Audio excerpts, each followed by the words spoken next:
unless she is found to be an axe murderer, or we discover she roots privately against Stephen Strasburg, Elena Kagan will likely be the newest member of the Supremes, even if she is not qualified to be the lead singer.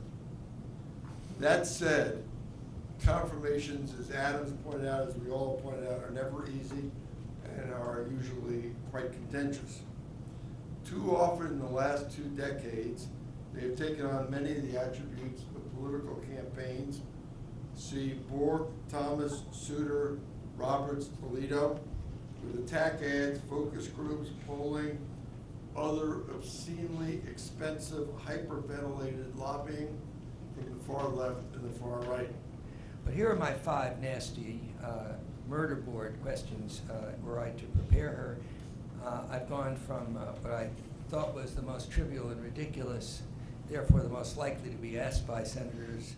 The first is, what were you doing as somebody receiving tax money, commenting on the Paula Jones case? Last time I looked, Paula Jones was about personal behavior before the president was president. He was represented by private counsel. Why were you spending any taxpayer time commenting on the Paula Jones case? Now, there's a good answer to that, which is the case was about a constitutional question, whether the president could be both served with a subpoena and forced to testify in a civil case while he was president. But it's still a nasty question, and it'll be asked, I'm pretty sure. Secondly, what were you doing trying to prevent the military from recruiting on the Harvard campus? Why did you join with all the other law schools? And didn't you show exceedingly poor legal judgment when you took a position that ended up with a 9-0 Supreme Court decision against the position that you took? Do you believe that the 14th Amendment includes the right to privacy? Yes or no?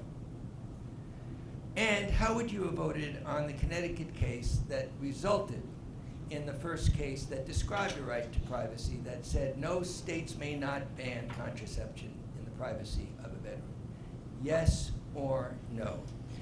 Fourthly, do you believe that waterboarding is torture? And do you think that torture is constitutional at a time of terrorism when there's a ticking time bomb about to go off and you have to torture to find out where the bomb is? Do you believe in reading a terrorist, somebody who has tried to blow up an airplane, his Miranda rights?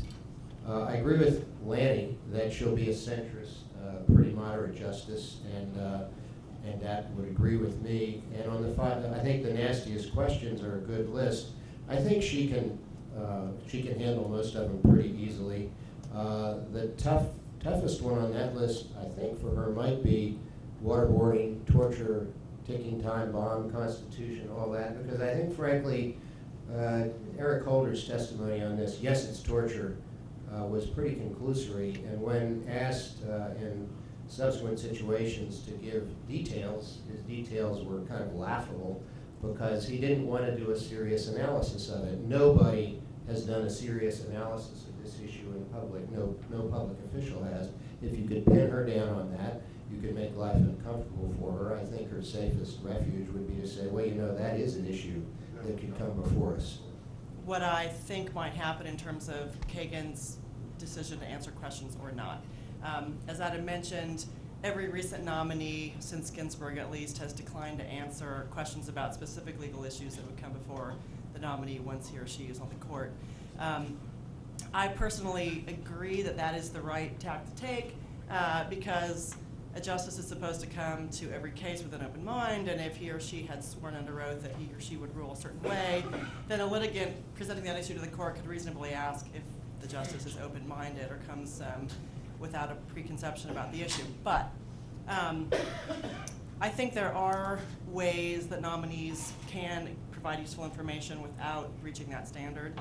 Senators can ask about the nominee's views on broader constitutional issues. So I think it's completely within bounds to ask the nominee, what do you think the scope of the Commerce Clause is? Do you think that, what do you think about the scope of the First Amendment? How would you go about thinking about whether expressive conduct is covered by the First Amendment?